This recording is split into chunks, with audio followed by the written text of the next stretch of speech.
Ça, ah, j'ai trouvé. Mais je crois qu'elle était là.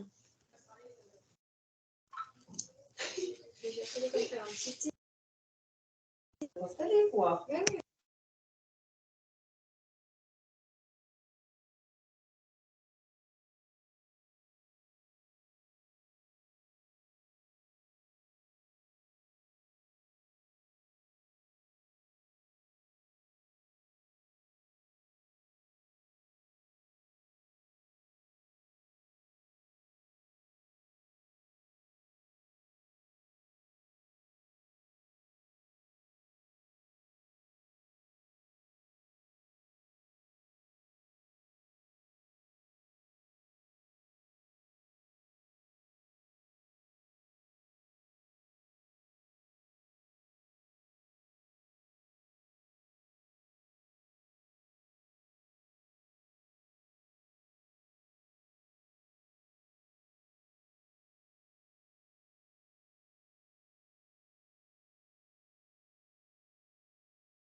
Alors bonjour à tous. On va attendre encore que les derniers arrivants soient également intégrés dans cette séance et ensuite on entamera la conférence autour du vétérinaire en milieu rural. Dernière semaine de décembre. Alors veillez bien tous à couper vos micros s'il vous plaît. Là, donc on coupe le micro, on coupe la caméra, comme ça on aura de la bande passante. Donc s'il vous plaît, pas de micro ouvert, voilà. Et donc on va démarrer dans quelques minutes. Le temps que donc les participants qui se branchent avec un léger retard puissent être également intégrés. Je vous proposerai de participer également tout à l'heure de façon active à cette présentation. Donc vous aurez l'occasion en particulier de répondre à des sondages. Donc il y aura 2 questions que je vous poserai au cours de cette présentation. Donc vous aurez l'occasion d'essayer d'y répondre du mieux possible et puis on confrontera vos réponses avec ce que je vous propose.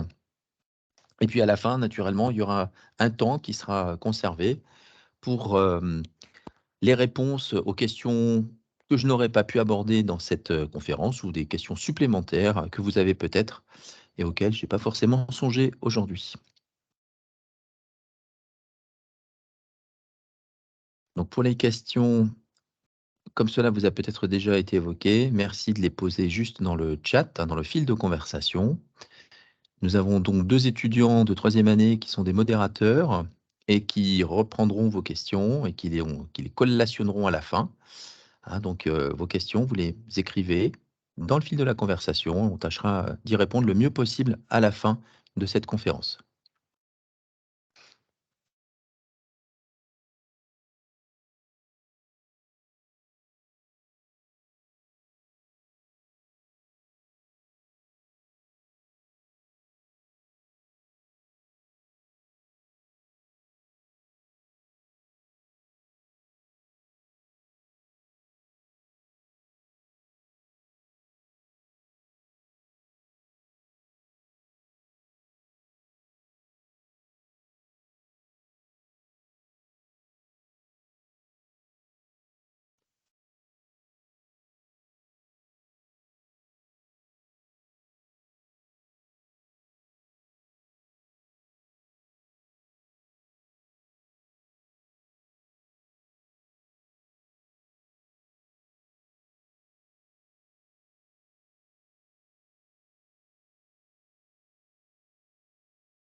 Bon, Gwendoline et Axel, on va peut-être démarrer, hein, parce qu'il va bientôt être 3h05. Oui, je pense qu'on peut démarrer. Oui. De toute façon, Ok. la conférence est enregistrée, donc il est possible de la revoir après en replay. Ok. Bien, donc bonjour à tous. Comme vous pouvez le voir, donc on va aborder un sujet qui, j'espère, vous tient à cœur, c'est-à-dire l'exercice vétérinaire en milieu rural. Et donc, on va ensemble avoir une petite présentation. Alors, je ne sais pas, ça sera 40 minutes peut-être environ. Et puis, à la fin de ces 40 minutes, vous pourrez tout à fait donc poser des questions. Ou vous pouvez les poser également au fur et à mesure que ces questions vous viennent à l'esprit dans le fil de la conversation. Donc, avec Teams, vous avez vu, c'est relativement facile de le faire. Vous avez en haut un onglet conversation, vous cliquez dedans. Et puis après, vous allez pouvoir écrire et puis noter un certain nombre d'informations ou en tout cas poser des questions que vous souhaitez, auxquelles vous souhaitez avoir une réponse. Donc, pour répondre par exemple à Aurore qui a posé une question tout à l'heure, oui, la conférence est enregistrée, elle sera disponible ensuite sur le site effectivement de l'école. Voilà, donc pas de problème, pas de souci, vous aurez la possibilité d'aller la revoir si jamais il y a des informations qui vous ont échappé ou si vous avez d'autres questions qui vous reviennent par la suite et que peut-être la réponse a été apportée à la fin avec les 40-45 minutes au cours desquelles je m'efforcerai de répondre le mieux possible aux questions que vous vous posez. Bien, donc on va débuter cette présentation. Donc aujourd'hui, il s'agit donc de parler ensemble de l'exercice vétérinaire en milieu rural. Donc vous allez voir qu'effectivement, j'insiste bien là-dessus, il ne s'agit pas de qualifier juste le vétérinaire de rural, mais bien l'exercice en milieu rural. Vous avez là mes coordonnées, si vous le souhaitez, vous pouvez les noter. Donc avec ce diaporama que j'ai développé et repris à partir d'un diaporama qu'avait fait un collègue qui est parti l'année dernière pour exercer d'ailleurs en milieu rural en Haute-Loire, donc Guillaume Belbis, qui était notre responsable précédent de notre hôpital animaux de production. On aura l'occasion d'en reparler tout à l'heure parce que je vous ai mis 2 petites photos où vous verrez l'équipe du CHUV animaux de production, donc du Centre hospitalier universitaire vétérinaire d'Alfort, spécialisé dans les animaux de production, donc les espèces d'animaux de production. Alors, comme je vous l'avais promis tout à l'heure, il va y avoir effectivement au cours de cette présentation 2 petits moments au cours desquels je vais vous demander vous-même de travailler un petit peu, hein. Donc vous avez tout simplement un site qui s'appelle WooClap, au niveau duquel vous pouvez aller vous brancher. Donc vous allez sur wooclap.com et là vous tapez forum rural. Je vais vous le noter en même temps dans le fil de la conversation. Et comme ça, vous pourrez vous y référer le cas échéant.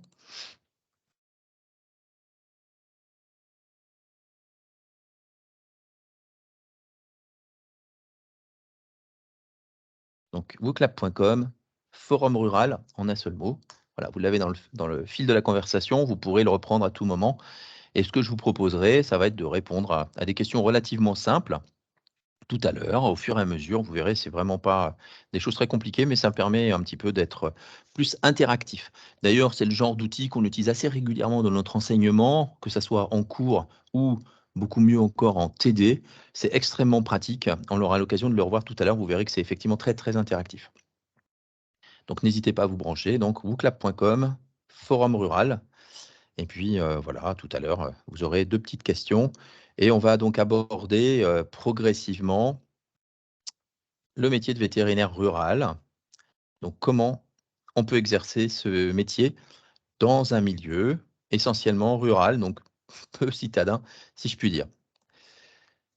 Allez, alors qu'est-ce que c'est qu'être un vétérinaire exerçant en milieu rural? Bon, évidemment, pour tout le monde et dans l'imaginaire de chacun, ça va être en particulier d'aller s'occuper dans des fermes, en particulier de bovins, comme vous le voyez là avec notre consoeur, hein, qui a sa voiture correctement équipée. On voit que la voiture est toute neuve, avec ici des meubles également relativement neufs, hein, donc un mobilier tout installé avec le matériel, les médicaments.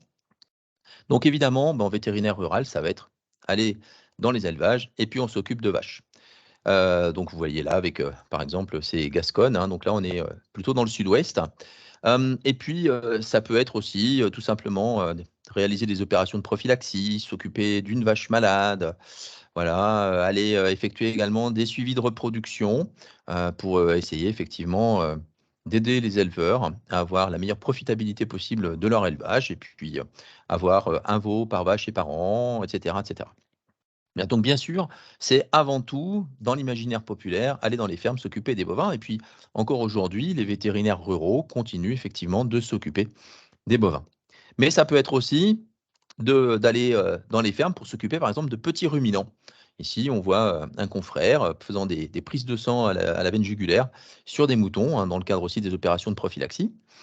Ça peut être aussi d'aller s'occuper, comme ici, de béliers, ça peut être aussi aller s'occuper de cochons, comme dans cet élevage, ou encore d'aller travailler, puisqu'on est en milieu rural, sur des chevaux. Ici, on voit une jeune consoeur en train de s'occuper d'une plaie sur un cheval. Ça va être aussi, bien évidemment, de s'occuper potentiellement d'animaux de compagnie, donc des chiens, des chats, ce qu'on appelle les NAC, les nouveaux animaux de compagnie, qui eux aussi donc habitent et vivent en milieu rural. Là, on voit plutôt un chien effectivement qui doit avoir eu un petit souci de type accident de chasse.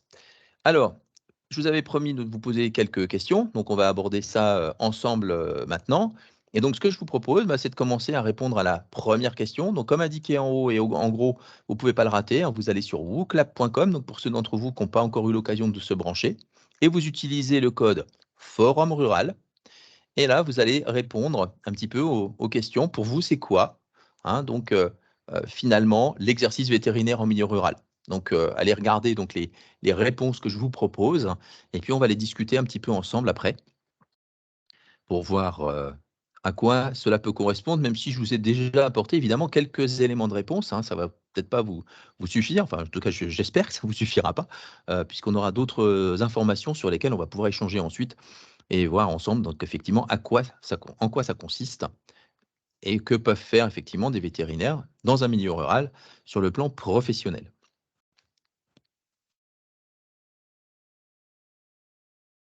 Donc n'hésitez pas à donner vos réponses, hein, puisque le principe, ça va être ensuite de les voir ensemble et puis de se mettre un petit peu d'accord sur ce que ça peut être, hein. Donc vous voyez, il y a 4 propositions. L'exercice vétérinaire en milieu rural, ce serait exclusivement la médecine et la chirurgie des animaux de rente ou animaux de production, c'est-à-dire les vaches, les moutons, les chèvres, les cochons, les poules. Ce serait exclusivement la médecine et la chirurgie des animaux de compagnie, donc plutôt chiens, chats, lapins, etc. Ce serait exclusivement la médecine et la chirurgie des animaux de sport et de loisirs, donc tels que par exemple les chevaux, ou un exercice varié sur des espèces d'animaux de rente, mais aussi de compagnie, de sport et de loisirs.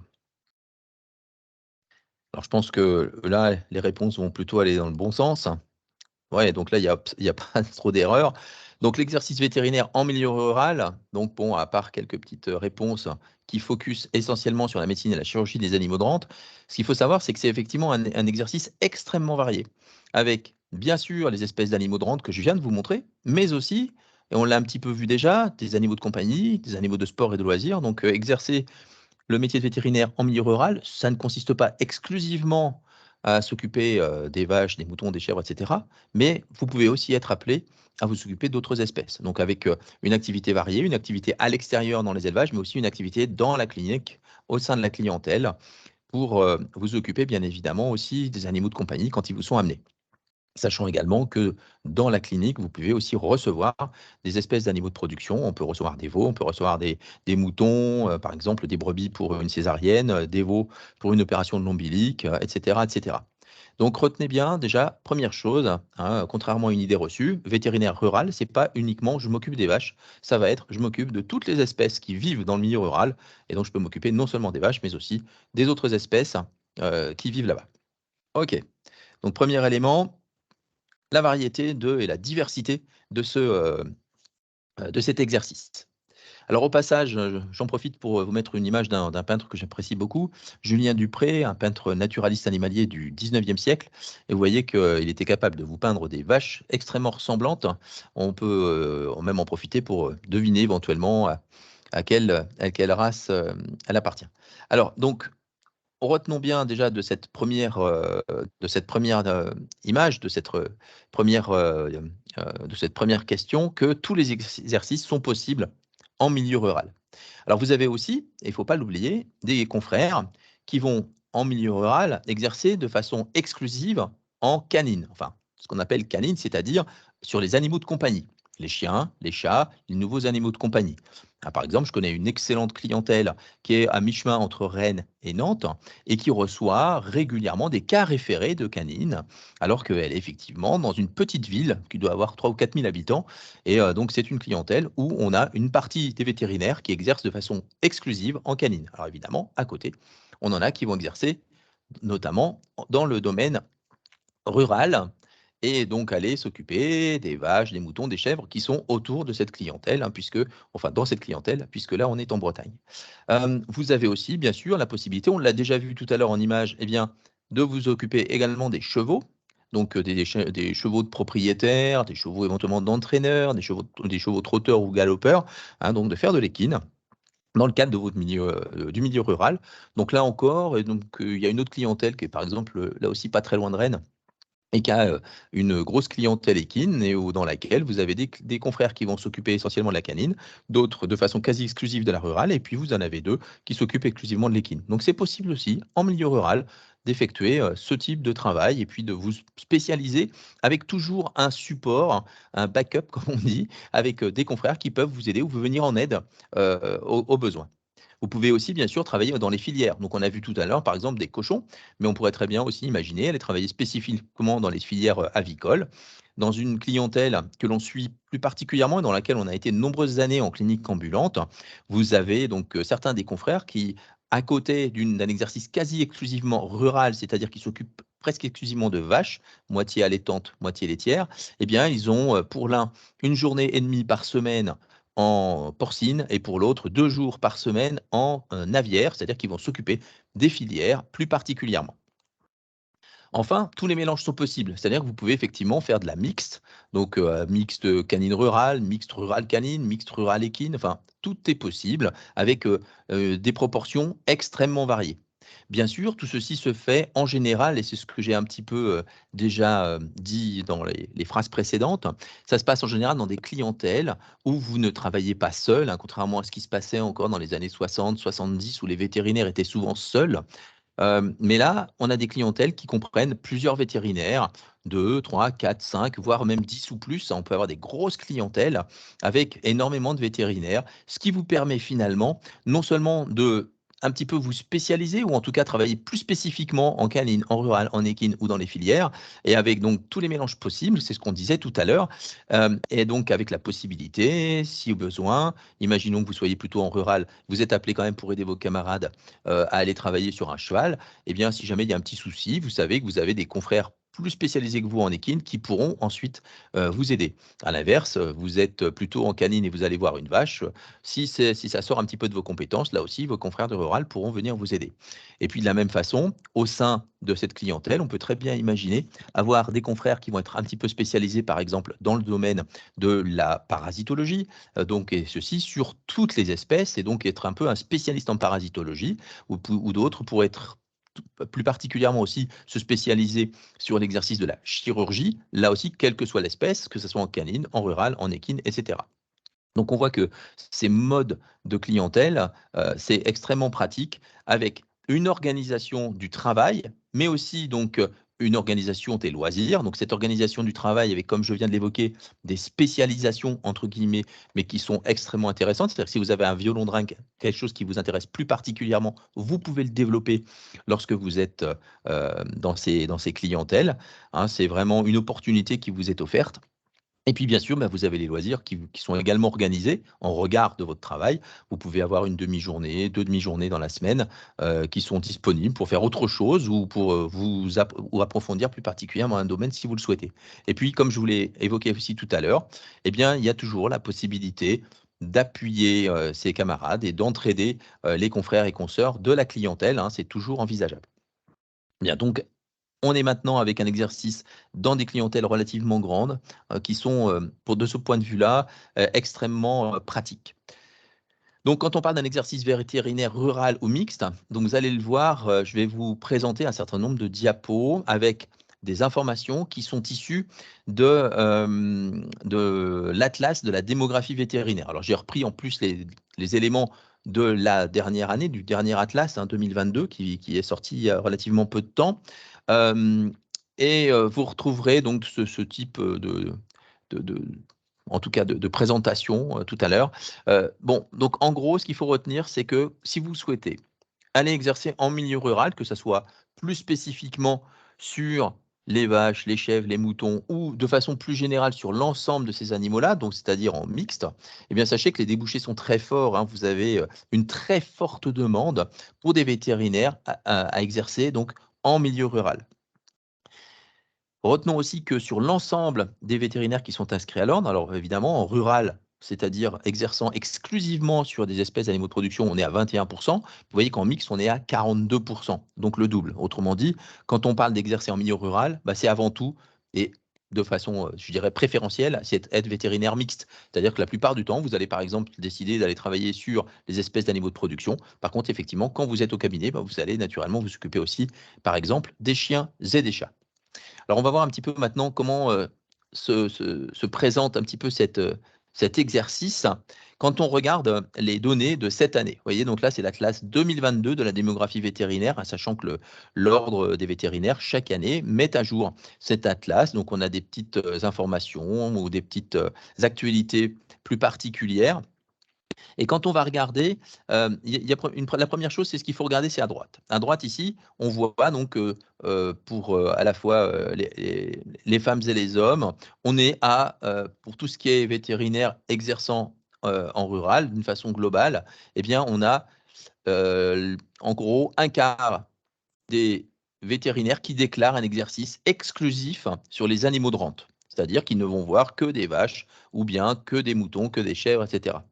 Et puis, vous avez ceux qui vont déclarer une activité mixte avec une dominante animaux de rente, c'est-à-dire de préférence des vaches, des moutons, des chèvres, et puis de temps en temps, éventuellement, d'autres espèces. Donc, en gros, un autre quart, c'est un exercice mixte avec cette prédominance animaux de rente.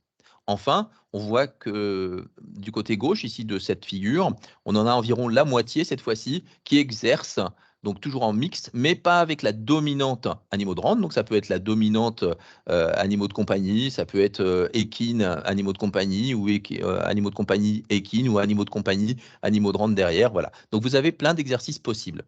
Après, quand on regarde dans le détail le sexe ratio côté gauche de la diapositive, vous voyez que pour la mixte prédominance autre, c'est-à-dire la moitié ici, on est à peu près avec autant de consoeurs que de confrères. Par contre, pour la mixte avec la prédominance animaux de rente, on a en gros 2 fois plus d'hommes que de femmes, et c'est un rapport qui est de 1 à 2,5 pour un exercice exclusif animaux de rente. Alors quand on pratique l'exercice vétérinaire, donc en milieu rural, on a bien évidemment en tête, c'est ce que vous avez un petit peu évoqué quand même tout à l'heure, indirectement avec vos réponses, on a en tête le fait qu'on est un acteur dans un certain nombre de filières. Les premières auxquelles on pense, et que je vous ai évoquées sur les premières diapositives, c'est les bovins laitiers, les bovins allaitants, avec notamment tout ce qui va être les veaux, les ovins laitiers, donc avec en particulier, par exemple, la région de Roquefort dans l'Aveyron, avec le lait de brebis, mais aussi le sud-ouest, avec les Manèques tête rousse, les Manèques tête noire, les Basco-Béarnaises, qui produisent du lait également avec d'autres fromages qui sont produits, tels que par exemple l'osso irati, les ovins allaitants, donc là qui permettent la production d'agneaux en particulier, les caprins, avec là encore beaucoup de régions où on va retrouver la production par exemple avec les caprins laitiers de chèvres locaux, etc. Donc vous avez des régions comme par exemple le centre de la France, les Deux-Sèvres, etc. Vous avez aussi les équidés avec notamment donc l'ouest de la France, la Normandie, la Mayenne. Vous avez les porcins où là on a plusieurs bassins de production, bien évidemment en particulier la Bretagne, mais aussi les Pays de Loire, la Normandie. On retrouvera aussi les filières volailles de chair et de ponte, et puis d'autres volailles, cailles, palmipèdes, etc., etc. Donc on voit qu'en fait, on a beaucoup de filières pour lesquelles le vétérinaire rural va constituer une sorte d'appui essentiel pour que ces filières continuent finalement de vivre convenablement. Et donc, il est indispensable qu'on ait des vétérinaires qui exercent en milieu rural. La plupart du temps, dans l'exercice classique d'un exercice vétérinaire en milieu rural, donc en milieu libéral, eh bien, vous allez vous retrouver essentiellement sur ces filières. Alors, c'est volontairement, bien sûr, qu'on a mis en avant les bovins laitiers et les bovins allaitants, hein, puisque ce sont les premières, mais on peut aussi s'occuper des ovins, des caprins et des équidés.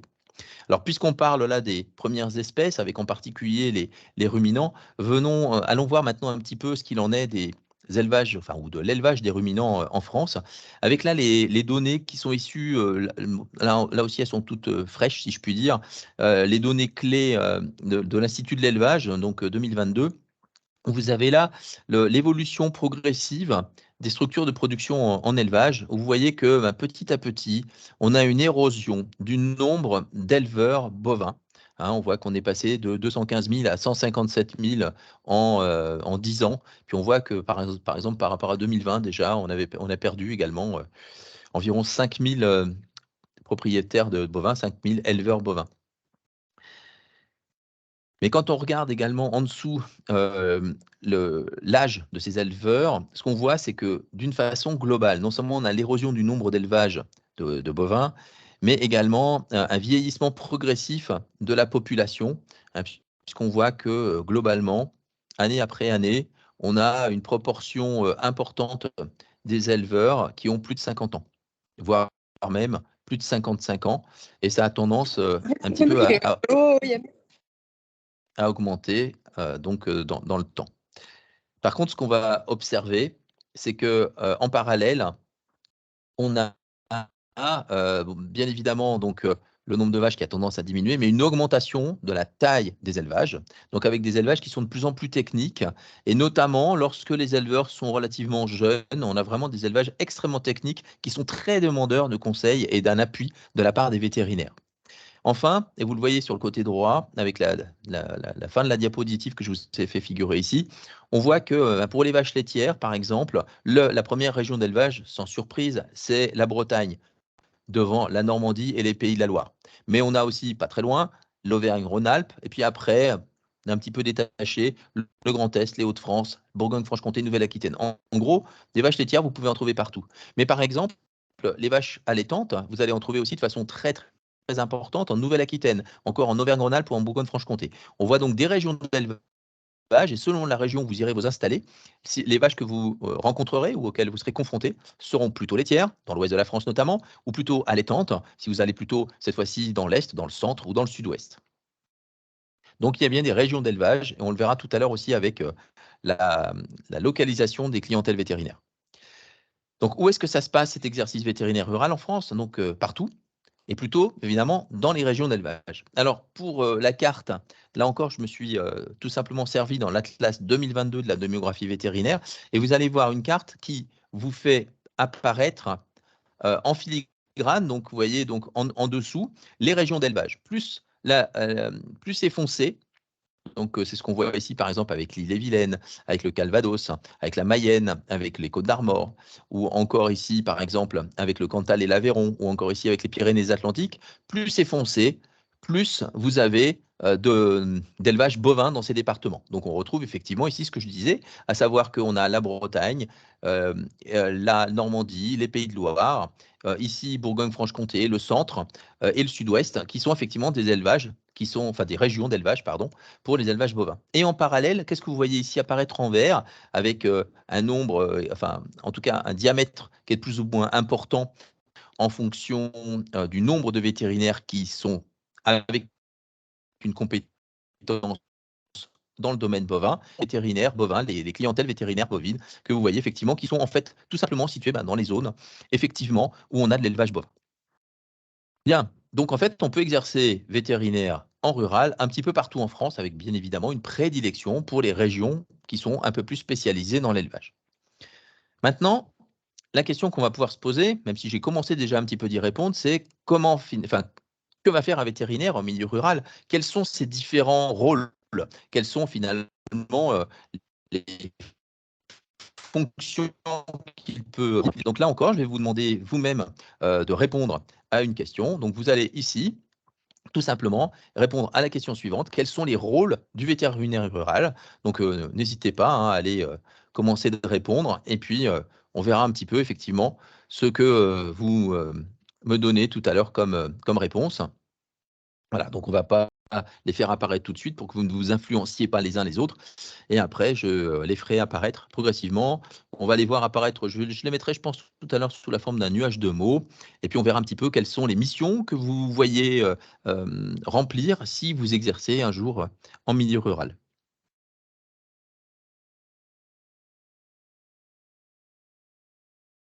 Alors, on a dit tout à l'heure, je vous le rappelle, hein, que les missions du vétérinaire rural étaient variées. Et qu'en particulier, il pouvait avoir un exercice extrêmement diversifié sur beaucoup d'espèces, hein, donc les espèces d'animaux de production, mais aussi les espèces d'animaux de compagnie, les espèces d'animaux de sport et de loisirs.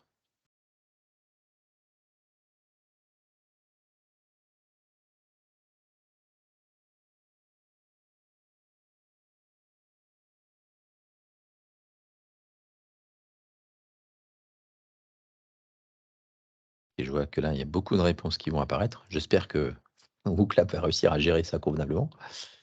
OK. On va commencer de le mettre sous forme de nuage de mots en espérant que ça soit lisible.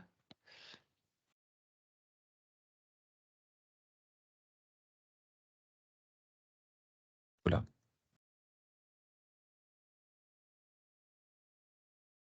OK, donc ça va être peut-être un petit peu difficile à lire, parce qu'il y a beaucoup de réponses, alors qui toutes sans doute sont sont assez pertinentes. J'ai l'impression ouais, mon système de sondage, il a un petit peu de mal. Ok, bon, bah écoutez, c'est pas bien grave. On va le redémarrer s'il le faut. Donc j'ai vu apparaître en gros, évidemment, soigner les animaux. Évidemment, c'est le premier rôle auquel on doit penser, c'est qu'effectivement, on va soigner les animaux, que ce soit les animaux d'espèces de production ou les, euh, les animaux d'espèces de rente. Voilà, donc on voit soigner, mais on voit aussi conseiller. C'est très important, en effet. C'est bien que vous soyez un certain nombre à l'avoir évoqué. Je vois conseiller les éleveurs. On voit aussi protéger. On voit surveiller. On voit sécurité sanitaire. OK. Bah, écoutez, je vois que vous êtes sans doute assez bien branché et que vous avez beaucoup d'idées sur la question. Donc, il y a effectivement beaucoup de choses que vous avez marquées. S'entraider, OK, suivi de gestation, effectivement, il peut y avoir tout ce qui est, suivi de reproduction. Mais au centre de tout notre travail, effectivement, il y a les animaux, comme, on le voit apparaître, sur ce nuage de mots et on a soigné, on a la santé des animaux, bien sûr, mais pas seulement. Bon, je crois que 400 personnes qui répondent, c'est trop pour lui. On va passer à la diapo d'après. C'est pas grave. On y reviendra tout à l'heure. De toute façon, je vais faire un petit débriefing, rassurez-vous, avec, une question tout à l'heure, enfin une diapositive où on aura l'ensemble des, des, des- des propositions que je vais vous faire sur l'émission du vétérinaire en milieu rural. Voilà, donc on passe, si mon diaporama veut bien avancer, à la diapo suivante. Malheureusement, je pense que c'est pas fait pour autant de réponses. C'est pas grave. Allez, donc ce que je vais vous faire une petite présentation. Alors donc là, on a vu hein, un petit nuage de mots qui était un petit peu différent, hein, mais en gros, effectivement, il y a les soins, il y a le diagnostic, il y a éventuellement des perfusions, il y a la prise en charge du bien-être des animaux. On est le référent bien-être en général dans les animaux. On va faire de la chirurgie, on va assurer les dévélages. Voilà, il y a plein de choses auxquelles que l'on peut faire. Alors, ce que je vous propose, c'est que je vais vous passer une petite vidéo, vous voyez, qui dure un peu moins de 40 secondes. Et vous allez entendre donc un confrère.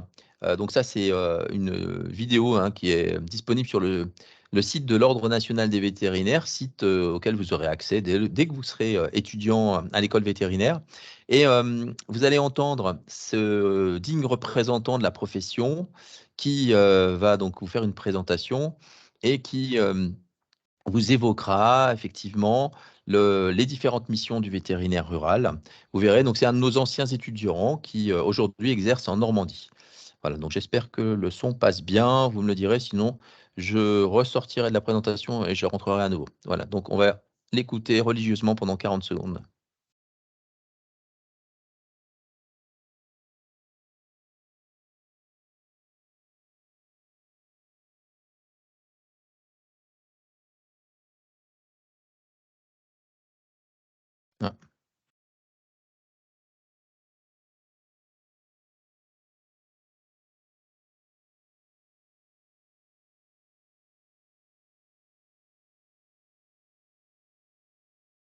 Monsieur, je crois que le son de la vidéo passe pas sur, OK.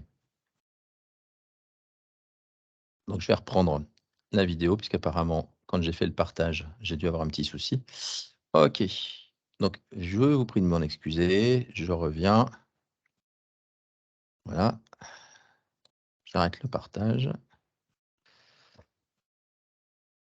Et je vais repartager en essayant de m'assurer que, voilà, j'ai bien le son de l'ordinateur, que vous entendiez bien, effectivement, cette présentation. Donc je vous prie de m'excuser, mais c'est reparti.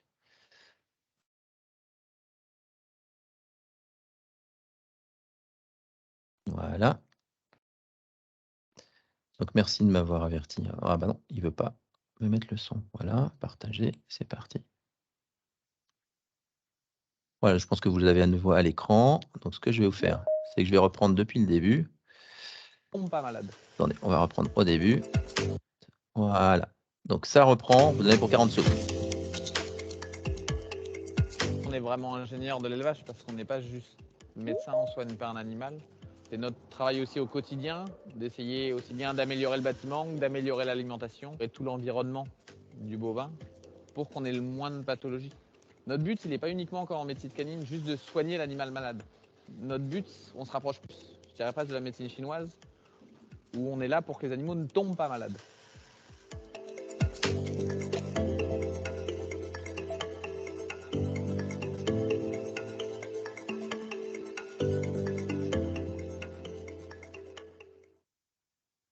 Voilà, donc vous avez vu une présentation relativement courte.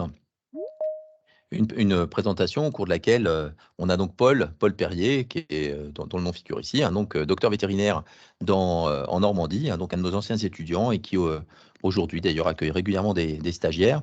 Je vous invite à aller le voir, si, vous êtes, en Normandie et à aller travailler avec lui. Vous verrez, il est adorable et en plus de ça, il vous enseigne énormément de choses. Bien, donc vous avez entendu effectivement, il y a beaucoup de choses que le vétérinaire peut être appelé à faire, donc beaucoup de missions, mais je crois que déjà vous en avez proposé pas mal. Donc, c'est quoi les compétences du vétérinaire rural? Et donc, finalement, en filigrane, qu'est-ce qu'il est appelé à faire? Quelles sont ces différentes, ces différentes missions à côté? Donc, bien évidemment, il y a des compétences médicales et chirurgicales, puisqu'on va être appelé à soigner les animaux avec comme compétences associées de l'empathie. De l'empathie, bien sûr, pour les animaux dont on va s'occuper, mais aussi, bien sûr, pour les éleveurs. Il faut des connaissances et des compétences en anatomie, en physiologie, en infectiologie, mais aussi en thérapeutique ou en pharmacologie. Donc tout ça, c'est essentiel et ce sont des choses que vous allez découvrir une fois que vous serez à l'école vétérinaire. Il y a également, comme vous l'avez proposé et comme vous l'avez entendu, Paul vous le redire tout à l'heure, tout un panel de votre, travail, tout un pan de votre travail qui va consister à donner, des conseils aux éleveurs et à faire de la médecine de troupeau. Alors la médecine de troupeau, on en reparlera tout à l'heure et j'ai une diapo spécifique pour revenir avec vous sur la différence, ou les différences entre médecine individuelle et médecine de troupeau. Donc là, bien sûr, beaucoup d'empathie, hein, pour l'ensemble des animaux, mais aussi des éleveurs. Et puis de la pédagogie. Il faut essayer d'expliquer le mieux possible un certain nombre de choses pour convaincre l'éleveur de l'intérêt de prendre, par exemple, un certain nombre de mesures qui sont souvent chronophages, qui souvent aussi coûtent un petit peu d'argent. Et il faut donc des connaissances et des compétences en épidémiologie, c'est-à-dire la façon dont les maladies diffusent au sein d'un élevage, voire entre les élevages. Des données également en termes de nutrition, comme vous avez entendu le docteur vétérinaire Paul Perrier le dire tout à l'heure. Des données aussi et des compétences en zootechnie, c'est-à-dire savoir comment on élève ces animaux-là. Il faut pas, on ne peut pas du jour au lendemain devenir vétérinaire de bovins ou de caprins ou d'ovins sans avoir un minimum de connaissances sur la physiologie de ces animaux, sur leur anatomie et sur un certain nombre de dominantes pathologiques. Il y a également, bien sûr, des données, des compétences à avoir autour du bien-être et puis, bien sûr, en vaccinologie pour tout ce qui est médecine préventive. Dans vos compétences, j'ai vu tout à l'heure aussi que certains avaient parlé de sécurité sanitaire et c'est vraiment très, très important parce qu'effectivement, en tant que vétérinaire, vous serez le garant des aspects sanitaires. Bien sûr pour la santé animale, mais également pour la santé humaine en étant le premier maillon d'une chaîne entre la santé animale et la santé humaine, en accomplissant des missions de certification et des missions de contrôle aussi des denrées animales à l'abattoir, mais pas seulement. Vous avez aussi, bien sûr, un rôle donc de garant partant de la santé humaine, avec des connaissances à avoir en épidémiologie, en infectiologie ou encore en pharmacologie. Et puis, bien sûr, à la tête de tout ça, eh bien, vous ne serez pas tout seul puisque vous êtes plusieurs à travailler. Vous allez donc avoir un rôle également et des compétences de chef d'entreprise, donc des compétences managériales à acquérir. Et ça aussi, ce sont des choses qui vous seront enseignées au cours de vos études à l'école vétérinaire. Alors tout à l'heure, je vous ai parlé là, de la médecine de troupeau. Peut-être que pour vous, c'est quelque chose d'un petit peu confus, d'un petit peu flou. Donc on va y revenir brièvement et on va prendre un exemple avec les problèmes respiratoires qui peuvent survenir chez des veaux. Et puis on va voir un petit peu la différence entre une approche individuelle, entre guillemets classique, quoi. C'est-à-dire, voilà, je suis le médecin des animaux, puis l'approche de troupeau. Dans l'approche individuelle, qu'est-ce que vous allez faire? Vous allez être appelé pour un animal qui est malade, qui tousse, qui respire mal, etc. Puis vous allez établir un diagnostic. Ah oui, donc il a bien sûr une bronchopneumonie, c'est peut-être dû au virus respiratoire syncytial. En ce moment, il y en a pas mal, on est en hiver, etc. Et donc vous allez traiter l'animal qui est malade. Et puis au revoir monsieur, et vous repartez.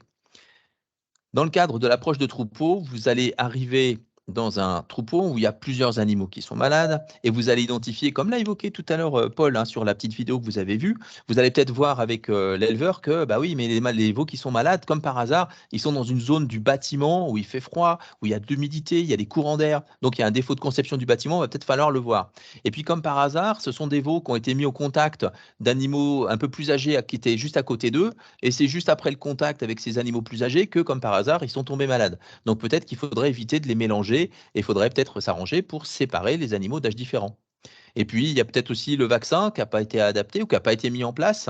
Et il y a peut-être des données autour de l'intensité du microbisme. Tout ça, c'est une approche de troupeau. Ça veut dire que vous allez dans un élevage, aller regarder quels sont les éléments qui sont, je dirais, les moins au vert, hein, c'est-à-dire les plus dégradés, pour essayer autant que possible de prévenir la maladie. Si on se rend compte que dans un élevage, on a vraiment surtout un bâtiment qui est de très mauvaise qualité, on va peut-être d'abord porter l'accent sur des modifications apportées au niveau du bâtiment. Si on se rend compte que le bâtiment est pas mal, mais qu'on a un problème zootechnique avec, dans un certain nombre de cas, des mélanges d'animaux d'âge différents qui sont régulièrement effectués, on va peut-être d'abord dire, peut-être première chose à faire, arrêter de mélanger les animaux qui sont d'âge différents. Ou si on se rend compte que le premier facteur qui nous semble super important, c'est un problème de protection vaccinale inadaptée. On va essayer de faire un diagnostic le plus précis possible sur les animaux qui sont malades pour savoir quels sont les agents qui sont arrivés les premiers pour adapter la protection vaccinale. Par exemple, est-ce qu'il faut d'abord vacciner contre le virus respiratoire syncytial, contre les coronavirus, contre l'IBR, etc. Bien voilà, donc ce sont des choses qu'on va essayer de voir ensemble. Donc on voit plein de compétences à avoir. On a dit tout à l'heure un exercice très très divers. Et puis du coup, on peut se poser la question de qu'est-ce que c'est finalement la journée type du vétérinaire rural. Ça peut être tout simplement le matin, allez, on a un premier rendez-vous et tiens, toi tu vas aller faire le suivi de reproduction chez monsieur Untel, hein, avec là un vétérinaire qui est un de nos anciens étudiants aussi, qu'on voit là en train de regarder donc sur l'échographe si oui ou non, par exemple la vache est pleine, etc. Et puis après, tiens, il y a une urgence juste à côté, là, puisque tu es chez un tel, tu vas aller chez son voisin, lui il a des charolaises et il y a un problème avec un vélage, le veau sort pas, bon d'accord, j'y vais, hop là, j'utilise la véleuse, je sors le veau. Et puis après, je vais être appelé chez un autre voisin, ou en tout cas, il y a la clinique qui me dit non, mais va chez un tel, là, il a des problèmes avec des animaux qui maigrissent, qui ont de la diarrhée, etc. Et là, du coup, je fais des prélèvements. Et puis, je ramène ça à la clinique. Et puis, au passage, qu'est-ce que je constate? Ah, oui, effectivement, j'ai fait un test ici de flottation et je retrouve des parasites. Ah, oui. Donc, effectivement, c'est pour ça que les animaux maigrissent, c'est pour ça que les animaux présentent de la diarrhée. Donc, voilà, je fais ça. Et puis, alors là, je vais retourner chez moi, je vais partir déjeuner. Et puis, dans l'après-midi, on retrouve Paul ici. Et puis, tiens, on est appelé pour des chevaux. Et là, notamment, il y a un cheval dont on voit là bien qu'il n'est pas dans une forme éblouissante. Il a les traits un petit peu tirés, les oreilles légèrement vers l'arrière. Et on voit donc Paul qui le traite. Donc voilà, donc dans l'après-midi, on peut être appelé à aller travailler aussi sur des chevaux. Et puis le soir, il y a des problèmes de mammites chez un de nos clients. Et donc, on va aller donc faire une visite de traite et puis voir un petit peu si oui ou non il y a des problèmes au moment de la traite ou bien si c'est une mamite de traite, une mamite d'environnement, etc.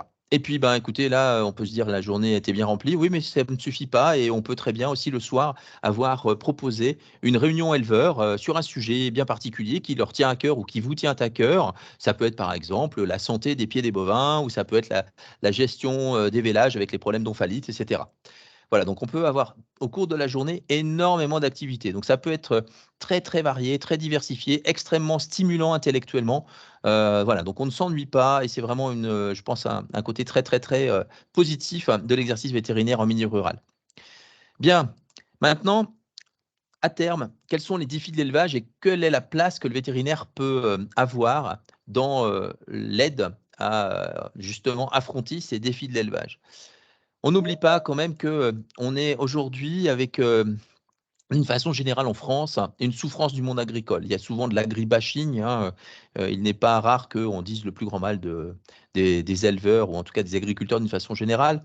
On a aussi une moindre consommation de produits animaux. On a vu tout à l'heure que ça se traduisait progressivement par une érosion du nombre de vaches. Donc on a de moins en moins de vaches en France, avec donc de moins en moins d'éleveurs, avec globalement en général une baisse des revenus, même si cette année on a eu une augmentation à la fois du prix du lait et du prix de la viande. Et puis, on a l'ouverture potentielle du marché européen à de grands exportateurs. On a vu notamment les accords avec le Canada récemment. Bien, donc tout ça, ça fait qu'on est avec un monde agricole qu'il faut accompagner, qu'il faut aider également, qu'il faut soutenir. Il y a aussi l'histoire du bien-être animal en élevage. C'est une problématique extrêmement importante pour tout le monde, pour le consommateur en particulier, même si le consommateur a tendance, lorsqu'il va faire ses courses, à oublier la problématique du bien-être animal, il va chercher à acheter moins cher. Mais d'une façon générale, quand on pose la question, ça reste quand même une problématique assez importante. Et ça participe bien évidemment à l'agribashing, pour prendre un terme pas très français, et à la souffrance du monde agricole. Il y a également des choses importantes, le développement de la résistance des bactéries aux antibiotiques d'une part et des parasites aux antiparasitaires. Donc il faut essayer d'empêcher ces bactéries et ces parasites d'accumuler progressivement des résistances en grand nombre aux antibiotiques et aux antiparasitaires respectivement, et donc voir quelles alternatives on peut apporter à certaines pratiques médicales. Au cours de ces dernières années, il y a eu donc 2 plans éco-antibio auxquels les vétérinaires ont beaucoup participé et qui ont permis notamment une baisse drastique de la quantité d'antibiotiques utilisés dans les différentes espèces, avec également le maintien à des niveaux constants, voire même une diminution de la résistance aux antibiotiques pour les bactéries. Et puis, donc, il y a des plans éco-phyto et éco-parasitaux qui aujourd'hui sont destinés aussi à faire la même chose pour les antiparasitaires. Donc les alternatives, ça va être autour de l'agriculture biologique, par exemple, mais ça peut être tout simplement le respect d'un certain nombre de cahiers des charges, label rouge, etc. Et puis, n'oublions pas aussi qu'on est dans un contexte de réchauffement climatique, avec actuellement la COP27 qui se termine. Mais dans un cas de réchauffement climatique, les risques infectieux, ils peuvent changer de nature et ils peuvent également finalement diffuser beaucoup plus facilement. N'oublions pas, par exemple, que dans un contexte de réchauffement climatique, on a tendance à avoir certains vecteurs qui remontent un petit peu. Donc des vecteurs qui apparemment avant étaient confinés par exemple au monde méditerranéen ont tendance à remonter en France vers le nord. Donc on a notamment certains moustiques. Vous savez tous par exemple que le moustique tigre est arrivé chez nous. On a aussi des tiques qui remontent progressivement vers les pays du nord. Et donc il y a des maladies qui sont des maladies vectorisées et qu'on va retrouver plus particulièrement aujourd'hui donc sur notre territoire.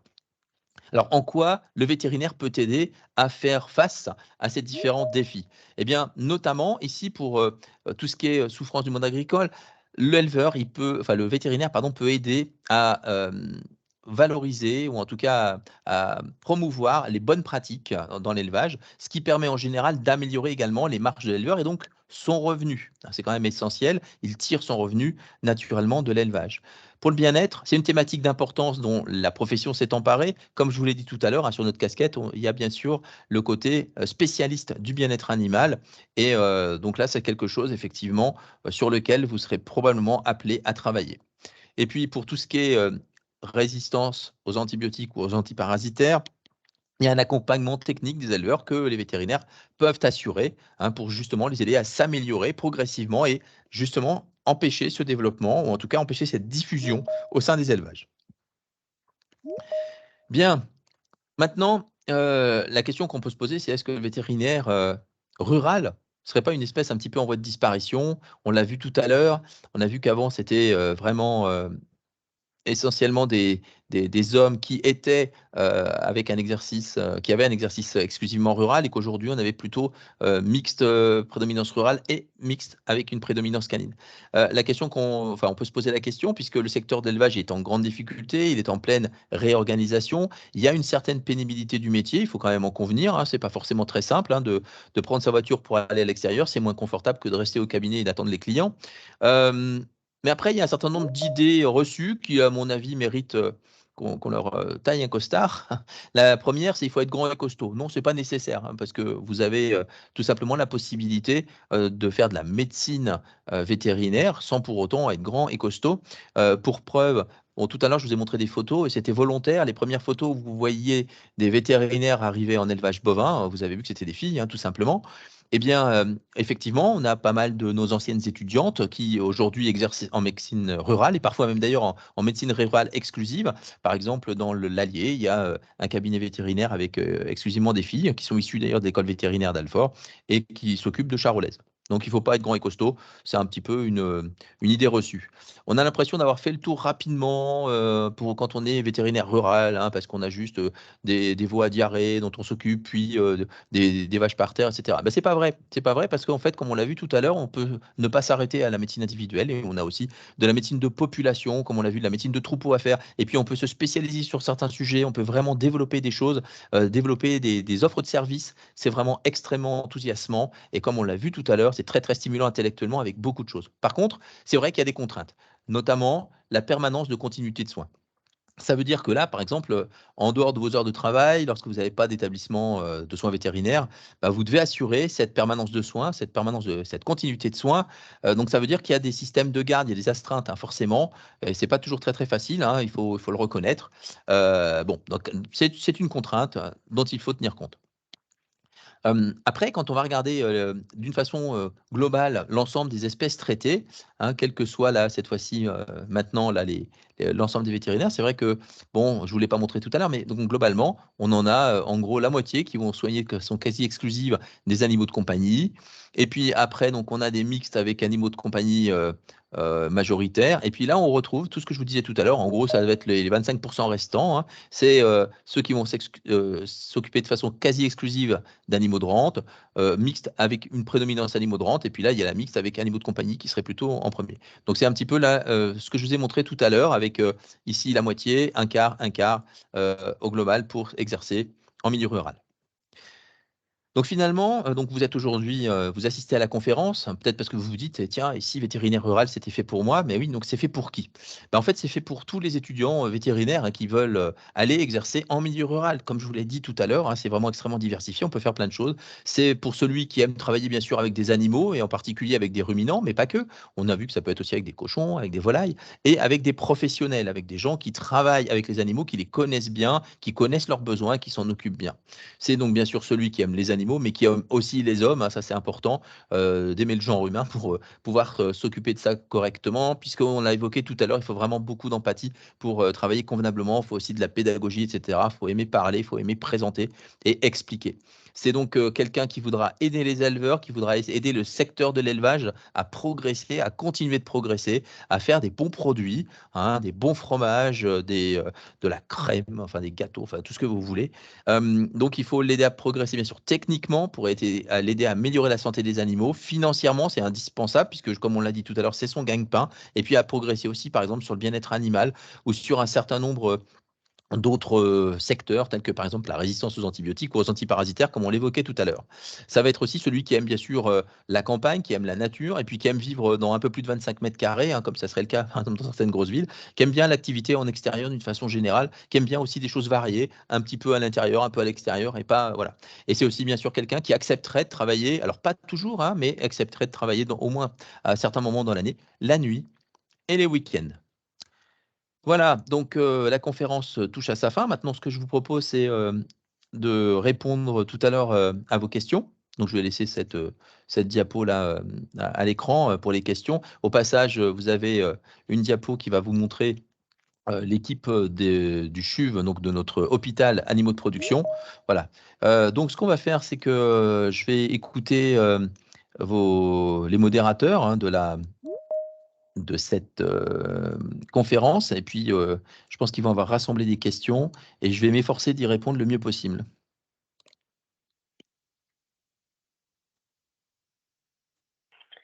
Alors, donc oui, effectivement, nous avons récupéré les questions d'un petit peu tout le monde et on a essayé de les ranger par thème. Donc, pendant que je parle, il y aura probablement d'autres questions qui vont arriver. Donc, Gwendoline s'occupera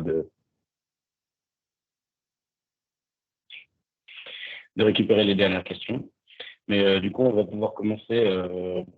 Alors, déjà, une des questions était, est-il handicapant de ne pas être issu du monde agricole vis-à-vis de l'admission ou de l'exercice du métier en rural?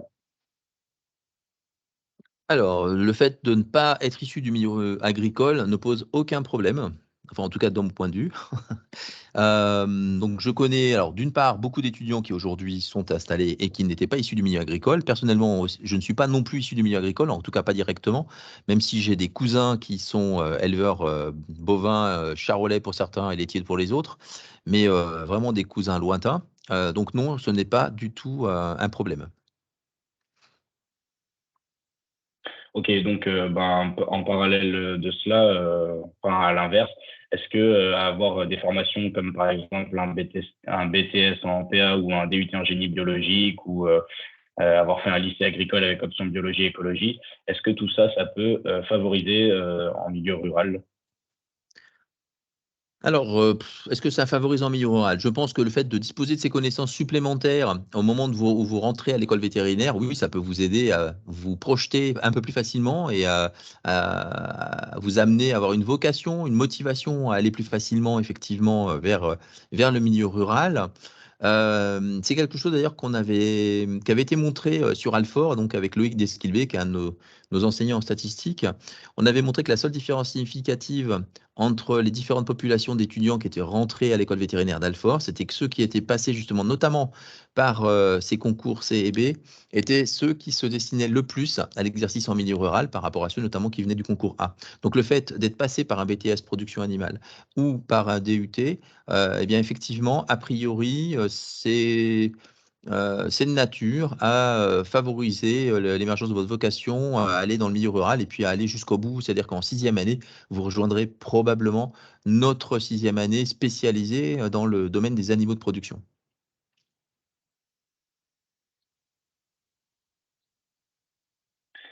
Alors ensuite, on va pouvoir passer du coup au thème de la pénurie vétérinaire qui sera assez court. On demande pourquoi parle-t-on de manque de vétérinaires dans le monde rural? Donc de manière générale, est-ce qu'il en manque fortement? Et est-ce que le métier est aussi difficile et pesant qu'il est décrit dans les médias? Alors, la première chose, c'est qu'effectivement, dans le monde rural, d'une façon générale, on a donc des vétérinaires qui aujourd'hui partent à la retraite, hein, parce que ce sont des gens qui sont, enfin, qui ont autour de 60 ans, etc., et qui, lorsqu'ils sont sortis, sont allés dans un milieu rural parce que c'était le milieu qui accueillait le plus de vétérinaires à l'époque. Et aujourd'hui, il y a effectivement moins d'étudiants qui se destinent à exercer en milieu rural. Donc, il y a effectivement une tension sur le marché avec une offre d'un côté qui est plus importante que la demande, si je puis dire. Donc, on a moins d'étudiants qui s'installent que de vétérinaires qui partent à la retraite. Donc, effectivement, on a une tension importante dans le monde rural.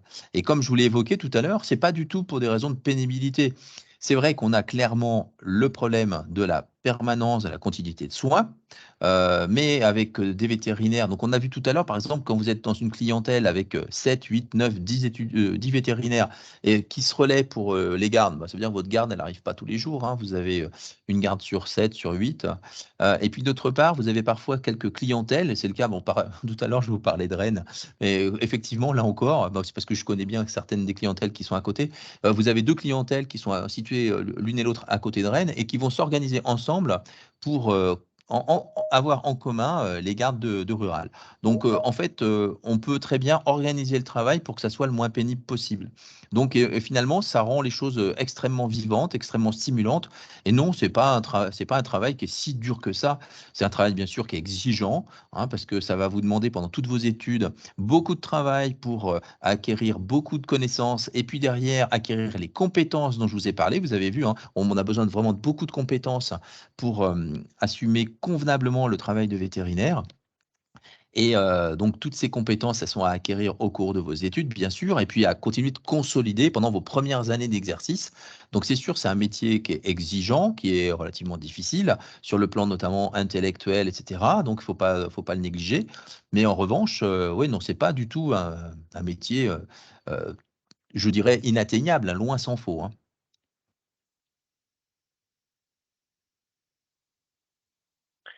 Alors ensuite, du coup, on va pouvoir s'intéresser au rôle du vétérinaire. Donc, quel est le rôle d'un vétérinaire rural dans la vigilance contre les élevages intensifs?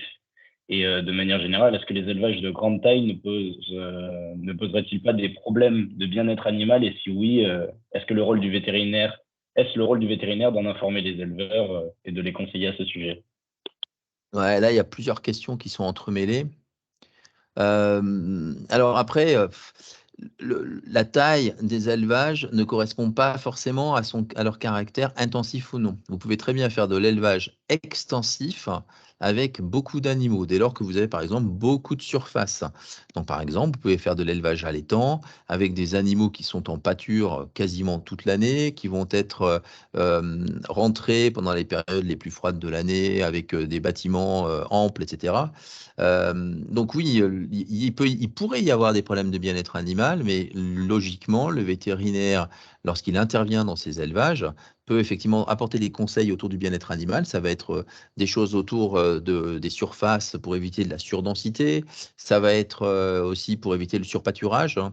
Ça va être des choses, par exemple, que vous pouvez être appelé d'ailleurs à faire aussi au niveau de petites structures. Vous savez, les fermes pédagogiques qui se développent aujourd'hui en périphérie des zones urbaines, eh bien, sont souvent des structures qui vont avoir des problèmes de surpâturage parce qu'ils essaient de présenter plusieurs espèces sur finalement une surface relativement limitée. Donc, il y a des conseils effectivement à apporter et les vétérinaires, donc avec leur formation, sont des gens qui connaissent très bien naturellement tout ce qui est bien-être animal. Ils peuvent apporter des conseils autour du bien-être animal auprès des éleveurs et donc les aider à progresser dans ce domaine.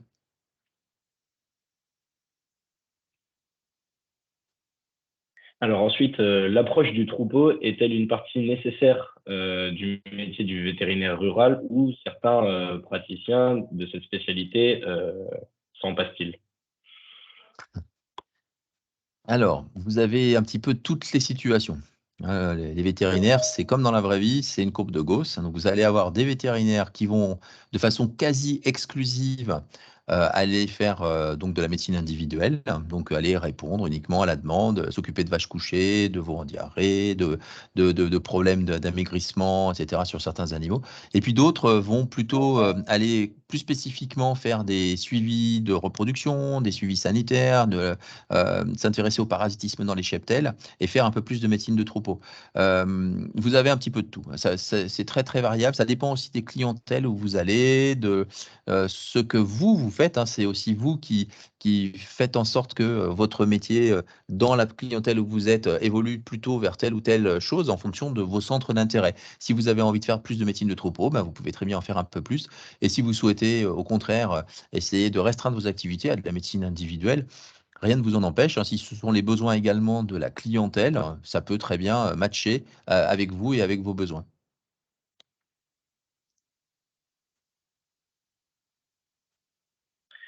Alors du coup, on va pouvoir s'intéresser à la spécialisation en milieu rural.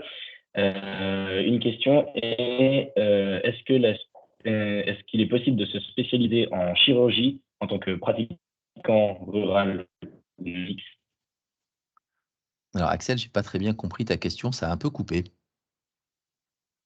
Alors, je répète. En tant que pratiquant rural ou mixte, est-il possible de se spécialiser en chirurgie?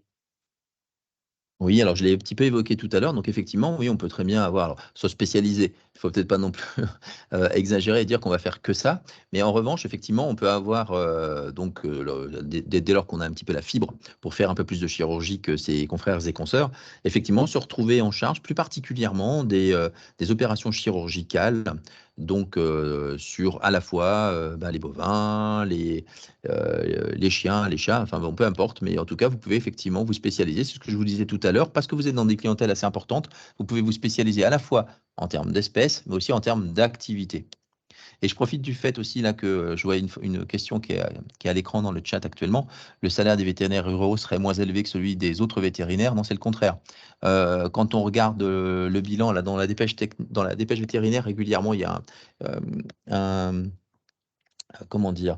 Il y a le point qui est fait justement sur le salaire des vétérinaires. Et d'une façon générale, le salaire des vétérinaires qui exercent en milieu rural est supérieur à celui des vétérinaires exerçant en canine pure.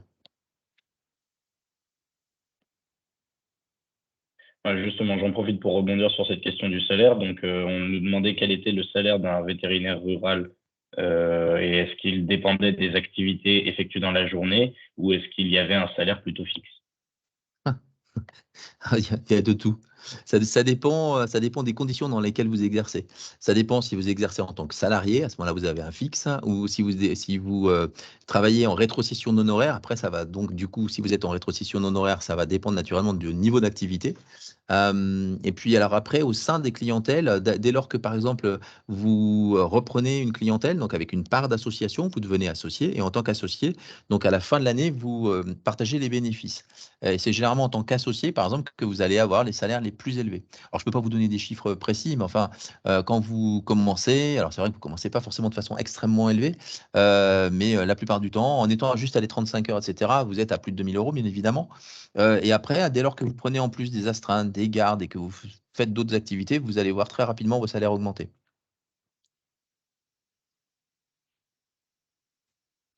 Alors, donc ensuite, pour revenir du coup sur la spécialisation, vous avez dit, vous avez déjà répondu à certaines questions comme quoi il est possible de se spécialiser sur le plan des espèces et tout et de la pratique.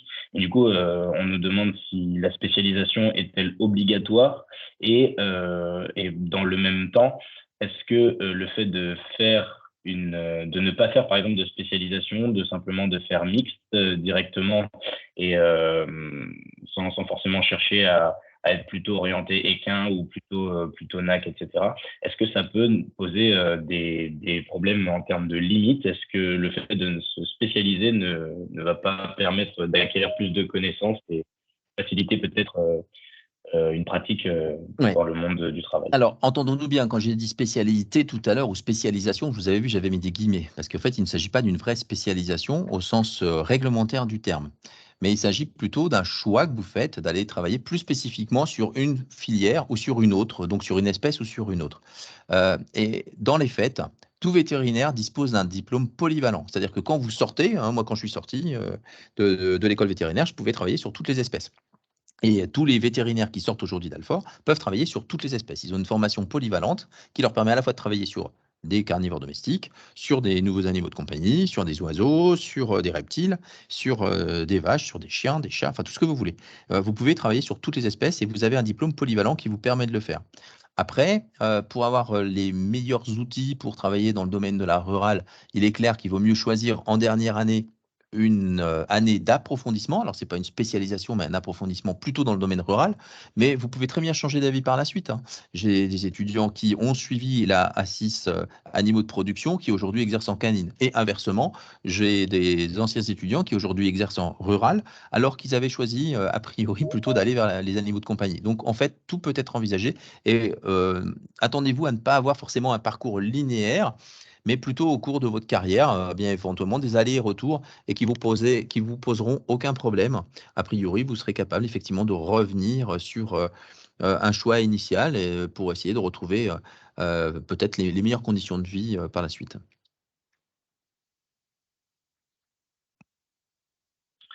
Ok, donc ça me permet de rebondir sur le thème de la formation. Pour se spécialiser en rural, est-ce que vous conseillez une école vétérinaire en particulier? Alors donc oui, effectivement, elle propose tout le même enseignement, mais donc est-ce qu'il y en a une où ce serait plus intéressant d'aller pour se spécialiser en rural? Alors, les 4 écoles vétérinaires, en effet, comme tu viens de l'évoquer, proposent donc la formation dans toutes les espèces. Et donc, vous avez la possibilité d'approfondir, que ça soit en équine, en animaux de compagnie ou en rural, dans les 4 écoles. Vous pouvez venir à Alfort, Nantes, Lyon, Toulouse, ça ne pose aucun souci. Et donc, dans tous les cas, vous pourrez vous former. Donc, si vous le souhaitez aller vous former en rural, vous pouvez venir dans les 4 écoles et dans les 4 cas, mais vous pourrez très bien aller ensuite exercer en rural, voilà, sans aucun problème. Il n'y a pas une école plus qu'une autre, même si effectivement, il y a peut-être des particularités ou des spécificités. Je sais pas, par exemple, vous pouvez envisager d'aller à Toulouse si vous voulez faire peut-être un peu plus de bovins allaitants, peut-être aller à Nantes si vous voulez voir un petit peu plus de cochons et de volailles. Mais en fait, l'exercice en porcine, en aviaire, en bovin laitier ou en bovin allaitant, on le propose aussi, bien évidemment, à Alfort.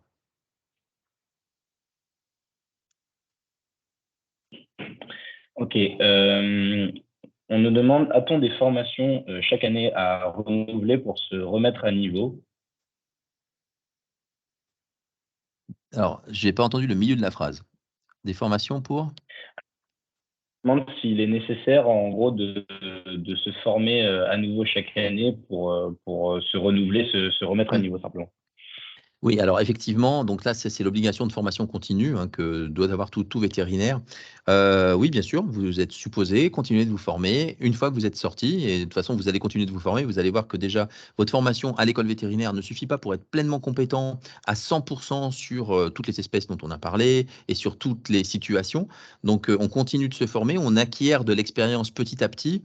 Et on peut aussi, on doit continuer de suivre des formations. Alors, vous verrez qu'il y a des formations qui vont être obligatoires pour justement pouvoir continuer notamment d'assumer les prophylaxies dans les élevages. Donc ça va être quelque chose qui devra être suivi. Mais vous avez aussi des formations à suivre. Alors ça peut être tout simplement des formations en allant assister à des congrès. Si vous êtes en animaux de compagnie, le congrès de la VAC, en équine à la VEF. Et puis bien évidemment, pour tout ce qui est bovine, vous allez aller au congrès des GTV qui ont lieu chaque année et au cours desquels vous allez acquérir encore d'autres connaissances, d'autres compétences qui peuvent être proposées tout simplement à l'occasion de conférences, à l'occasion également de petits travaux pratiques qui sont suggérés ou proposés dans ces congrès. Donc oui, bien sûr, vous avez une obligation de formation continue et cette formation continue, elle est quand même relativement accessible aisément, donc avec des congrès d'une part, et puis avec tout simplement aussi la lecture d'articles de formation continue qui sont comprises dans des journaux tels que le bulletin des GTV ou encore le point vétérinaire.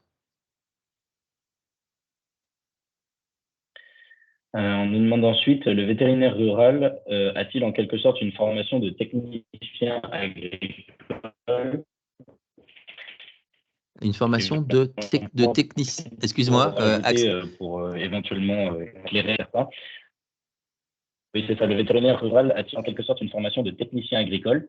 Et du coup, je rajoute pour éclairer certains, du coup, quelle est la nuance entre ce qu'on peut appeler vétérinaire rural et vétérinaire mixte? Ouais, je pense que ce sont deux questions radicalement différentes. Le côté technicien agricole, non, on n'a pas du tout une formation de technicien agricole. On a d'abord une formation de comment dire, bon, d'abord de vétérinaire, donc d'abord avant tout de médecin et chirurgien des animaux. Et moi, j'ai tendance à comparer la formation de vétérinaire à Polytechnique. Donc vous savez que les ingénieurs polytechniques, c'est un petit peu le haut du panier. Et ben nous, on est les polytechniciens, mais de la santé animale. Et donc à ce titre, on doit effectivement être excellent dans plein de domaines, avec avant tout au centre de toutes nos préoccupations la santé de l'animal. C'est vraiment ça qui est notre moteur, et c'est ce sur quoi on travaille naturellement de façon très très très courante et au quotidien. Voilà, et on n'a pas une formation de technicien agricole. On a des connaissances très poussées dans plein de domaines, dans plein d'axes, et qui nous permettent d'aller au-delà de simplement des conseils dans le monde agricole. Et c'était quoi la deuxième remarque que tu avais faite, Axel, que tu avais évoquée juste après, qui me semblait ne pas relever exactement la même question? En fait, pour la deuxième Alors remarque, oui, c'est parce que d'après les questions qu'on a vues, on ne sait pas si tout le monde a bien compris la différence entre le praticien en rural et le praticien mixte. Ouais, c'est parce que je pense qu'il y a des gens qui sont arrivés un petit peu en retard et, et donc n'avaient pas entendu tout ce qu'on évoquait tout à l'heure. Donc, praticien rural, au sens strict du terme, un praticien rural, c'est quelqu'un qui exerce en milieu rural et sur des animaux de production, donc des vaches, des chèvres, des moutons, des cochons. Par contre, un exercice en milieu rural, comme je vous l'ai évoqué dans la présentation, que vous pourrez aller retourner voir avec l'enregistrement qui est fait aujourd'hui, vous verrez que en fait, un praticien en milieu rural, il peut très bien travailler sur des chiens, sur des chats, sur des chevaux, voilà, sur plein d'espèces différentes, et au cours de la journée, avoir des activités extrêmement variées. Donc exercer en milieu rural, ça ne veut pas dire exercer exclusivement sur des animaux de production.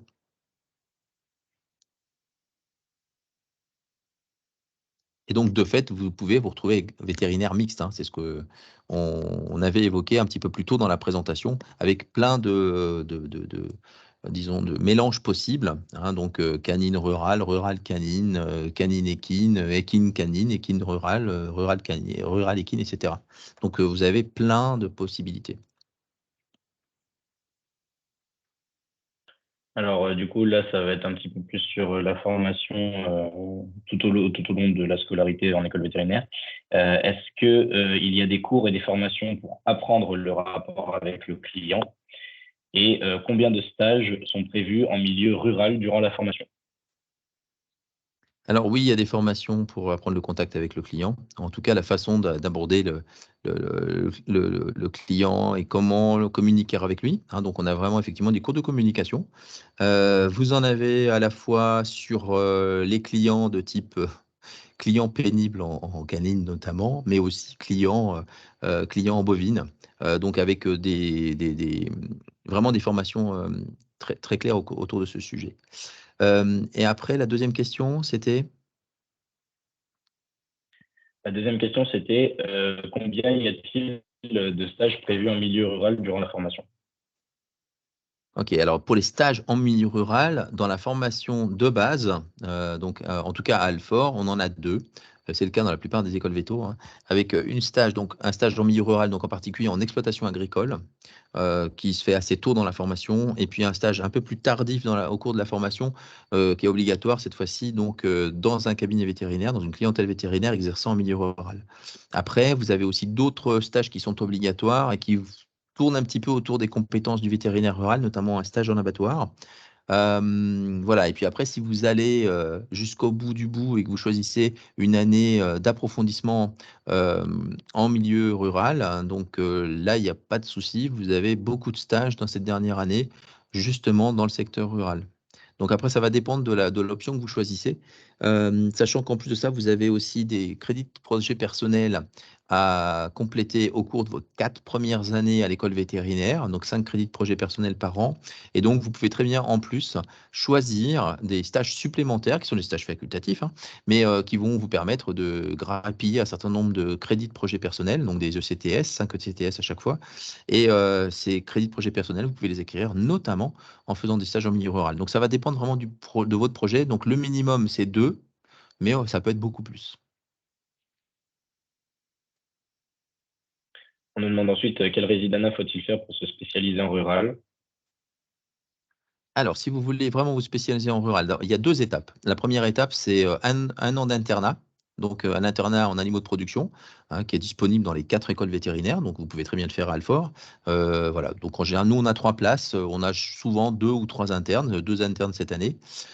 Et puis après, il y a la possibilité de s'inscrire dans une résidence, mais la résidence ou le résidanat, c'est aujourd'hui quelque chose qu'on fait à l'échelle ou à l'échelon européen. Donc il se trouve que nous sommes accrédités et agréés pour accueillir un résident européen. Donc par exemple, cette année, enfin en septembre, on a Vincent Plassard, donc qui a réussi ce concours, et donc on a donc notre deuxième résident qui a passé l'examen du board avec succès. Donc la résidence, c'est 3 ans, pardon, j'ai oublié de le préciser. Donc 1 an d'internat suivi de 3 ans de résidanat, au sein de l'école. Ok, donc je pense qu'on a globalement fait le tour de tout ce qui était question à un thème. Donc maintenant, pour être un peu plus dans l'ordre général, donc on a déjà parlé du sujet. Quels sont les principaux enjeux du vétérinaire aujourd'hui en ce qui concerne, par exemple, les pathologies, les parasites, etc. Alors, tu pas plus large comme question? Les principaux enjeux concernant les maladies. Il y en a énormément, hein.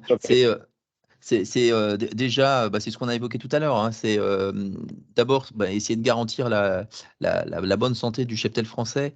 C'est, être, très vigilant sur l'émergence éventuelle de nouvelles maladies. Il se trouve que, lorsque moi-même je suis rentré à l'école vétérinaire, je ne m'attendais pas à découvrir, après ma sortie, des nouvelles maladies, ou en tout cas des maladies qui ont émergé alors que je ne pensais jamais les voir sur le territoire français. Telles que par exemple, alors déjà la la maladie de la vache folle. On pensait pas non plus se retrouver avec, ce qu'on a en français, on appelle la fièvre catarrhale ovine, en anglais la blue tongue.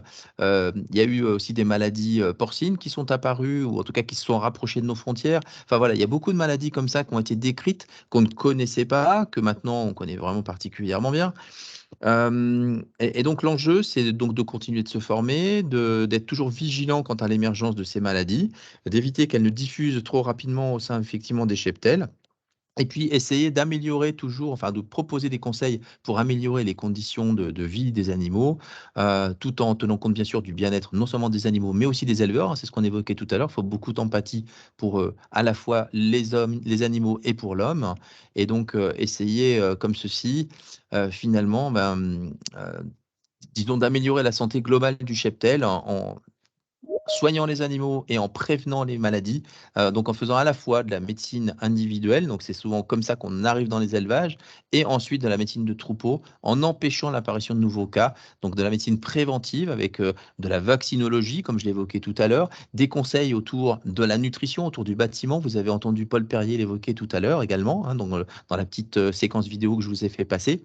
Voilà, donc tout ça, ce sont des éléments qui sont de nature, à mon avis, à garantir un petit peu, grâce aux vétérinaires, les enjeux de la santé animale de demain pour les animaux de production.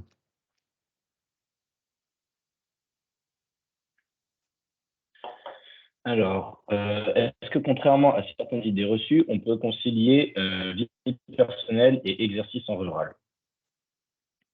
Vie professionnelle et exercice en rural, mais évidemment, comme tout le monde, vous pouvez avoir votre vie à côté. Comme on l'évoquait tout à l'heure, après, aujourd'hui, vous êtes avec des exercices vétérinaires qui ne se passent pas de façon individuelle, mais au sein de clientèles avec 2, 3, 4, 5, 6 associés, hein. Donc, on peut être très nombreux au sein d'un cabinet. Et donc, du coup, ça vous permet à la fois d'avoir votre travail qui est organisé, mais également vos loisirs. Hein. Donc, comme je l'évoquais, vous pouvez très bien, au cours d'une semaine, avoir une demi-journée off, hein, assez facilement. Bon, après, ça va dépendre du moment dans l'année, hein. Le travail en rural, il peut être assez saisonnier, notamment par exemple en allaitant. On a vraiment 4-5 mois qui sont extrêmement lourds, et puis après, le reste de l'année qui va être un peu plus léger, un peu plus facile à aborder. Mais oui, donc on peut très bien avoir une vie personnelle à côté, hein. Oui, oui, bien évidemment. Donc avec des gens qui vont avoir enfin, des loisirs d'une part, et puis pouvoir avoir leur propre famille, et puis faire voir grandir cette famille, sans souci.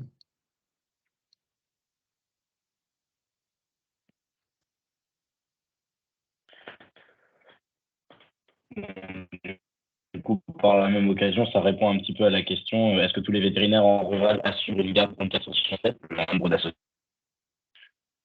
Alors j'ai pas très bien On compris nous ce que demande, tu as dit, mais pour ce qui est d'assurer des gardes rurales, non, tous n'en assurent pas, hein. On peut très bien avoir des gens qui vont être purement, par exemple, salariés, et à partir du moment où ils souhaitent simplement avoir les 35 heures et ne pas sortir le soir, on en a certains qui vont exercer en milieu rural sans avoir de garde. ok. Que pensez-vous des aides à l'installation des jeunes vétos? Pensez-vous qu'elles soient suffisantes économiquement parlant pour ces jeunes? Et pensez-vous qu'elles vont attirer du monde? Alors là, on évoque la loi Dadu, où effectivement, on peut avoir des aides qui sont apportées, aux vétérinaires. Alors d'une part, pour les étudiants au cours de leurs études, et puis d'autre part pour, une aide finalement, au cours de l'installation. Est-ce que ça va être suffisant? Je ne sais pas, parce que malheureusement, je ne dispose pas d'une boule de cristal qui me permet de voir, l'avenir, hein. Comme disait Pierre Dac, les prédictions sont difficiles, surtout lorsqu'elles concernent l'avenir. Et là, je conviens avec lui que c'est pas évident du tout de vous répondre. Simplement, j'imagine que dans un certain nombre de cas, même si, par exemple, la personne avait déjà l'intention d'aller s'installer, le fait qu'elle bénéficie de ces aides, ça sera toujours un plus, hein, assez clairement. Mais je suis pas certain que ça suffise en tant que tel à, stimuler, beaucoup de vocations supplémentaires. Mais peut-être que, quelques étudiants supplémentaires seront attirés justement, grâce à ce type d'aide, parce qu'il y avait peut-être un effet repoussoir, et cetera. Oui, on pourra peut-être avoir quelques étudiants en plus. Vous savez, je pense que pour avoir des étudiants qui viennent progressivement, enfin des jeunes vétérinaires qui viennent s'installer en rural, il faut essayer d'avoir plein de mesures possibles et complémentaires. Il y en a eu beaucoup qui ont été lancées au cours de ces dernières années. Une d'entre elles a été la mise en place d'un dispositif qui s'appelle les stages tutorés en rural, donc que moi j'appelle de façon très simple, le tutorat en rural. Et à l'occasion donc ça c'est en 6e année. Et vous avez un certain nombre d'étudiants qui choisissent cette filière, qui éventuellement ne seraient pas forcément allés en rural, mais qui sont très intéressés, séduits par le côté justement très accompagné du tutorat en rural, et finalement viennent, grâce à ça, gonfler les troupes des étudiants qui travaillent dans ce domaine. Donc oui, je pense que ça pourra peut-être attirer quelques étudiants, mais je ne m'attends pas à un raz-de-marée, et je pense qu'effectivement, toutes ces mesures qui sont mises en œuvre avec l'appui du ministère et des collectivités locales sont toutes des mesures qui sont de nature à limiter le développement de ce qu'on appelle aujourd'hui les déserts vétérinaires et qui ont été identifiés à ce jour.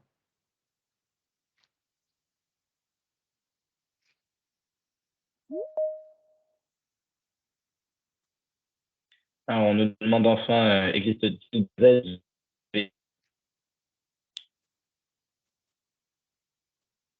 Je n'ai absolument pas compris ta question, Axel. Vous avez entendu ma question du coup? Oui, j'ai eu un petit peu. Une des questions, c'était y a-t-il des ASV dans le milieu rural? Ah oui, bien sûr. Ah oui, il y a des ASV, effectivement aussi dans les clientèles rurales.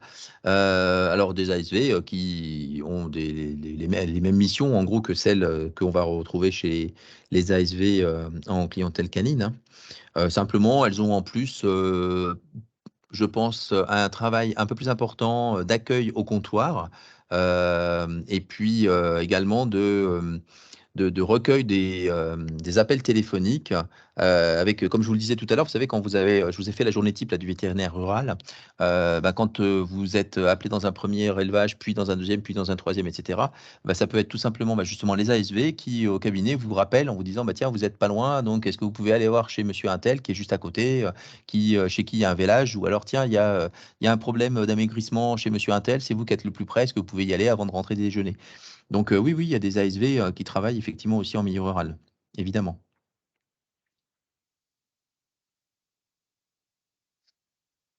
Et enfin, on nous demande, peut-on avoir des accidents pendant les interventions rurales? Alors Axel, je ne sais pas si c'est moi, mais ça coupe beaucoup quand tu relèves tes questions. J'ai entendu, est-ce qu'on peut avoir des aides? Et j'ai entendu intervention, et puis j'ai pas entendu au milieu.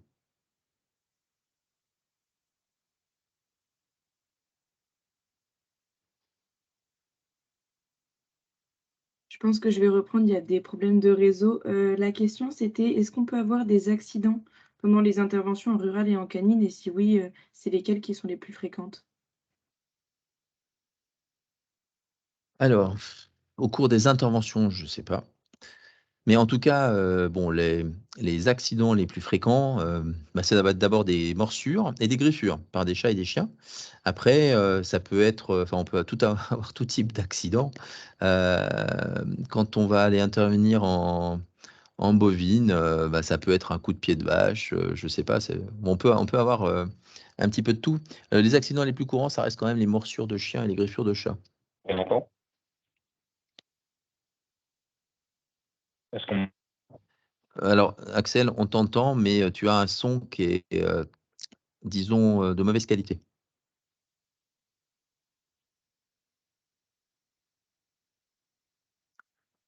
Oui, effectivement, il y a des problèmes de réseau, donc je vais récupérer pour la fin. Ouais, donc est-ce qu'il y a une autre question? Après donc il reste pas mal de questions qu'on ne pourra pas traiter parce que ça va bientôt être, du coup, la fin, mais on a globalement fait le tour, des plus grandes questions qui reviennent le plus souvent. À part peut-être du coup, sur, ceux qui se demandent qui n'habitent pas en milieu rural, si du coup ça peut leur poser, des soucis, par exemple, soit pendant la formation, ou pendant plus tard, s'ils veulent s'installer, du coup il faudra qu'ils déménagent, peut-être. Ouais. Alors c'est à voir. Effectivement, si vous êtes dans une région qui est pas très fortement rurale, il va être assez difficile, de travailler vraiment sur des espèces d'animaux de production. Mais comme je l'ai dit tout à l'heure, vous pouvez très bien quand même exercer dans cette, région-là, par exemple, mais avoir un exercice mixte avec, en épousant en quelque sorte, le phénotype des espèces qui sont présentes, donc avoir un exercice mixte qui sera avec la prédominance correspondant aux espèces qui sont présentes dans la région où vous êtes. Et puis, j'écarte pas non plus l'idée que vous pouvez très bien aussi découvrir des conditions de vie qui sont pas celles auxquelles vous vous attendiez, en allant faire justement des découvertes intéressantes à l'occasion de vos stages. C'est comme ça que, par exemple, donc je vous parlais tout à l'heure d'anciennes étudiantes vétérinaires à Dalfort, qui aujourd'hui exercent de façon quasi exclusive en rural. Eh bien, dans cette clientèle-là, vous en avez une en particulier qui était une pure parisienne, et donc qui aujourd'hui exerce quasiment de façon exclusive en rural. Donc en fait, on peut tout avoir, tout peut arriver. Franchement, il faut que vous essayiez, quand vous arrivez à l'école vétérinaire, de voir ce qui vous intéresse le plus. Je vous rappelle que vous êtes donc des polytechniciens de la santé animale, et donc il y a vraiment un parcours à avoir, et à l'occasion de vos stages, de voir ce dans quoi vous pouvez vous exprimer et ce qui vous fait le plus kiffer, si vous voulez. Et sincèrement, que vous soyez donc en milieu rural ou en milieu urbain, bah, vous pouvez très bien vous retrouver plus tard à exercer soit dans l'un, soit dans l'autre, et de façon avec des destins croisés, hein. L'un n'empêche pas l'autre. Et je pense que le fait d'avoir grandi dans un milieu qui n'était pas forcément rural, ça ne pose pas de soucis majeurs pour exercer dans ce domaine.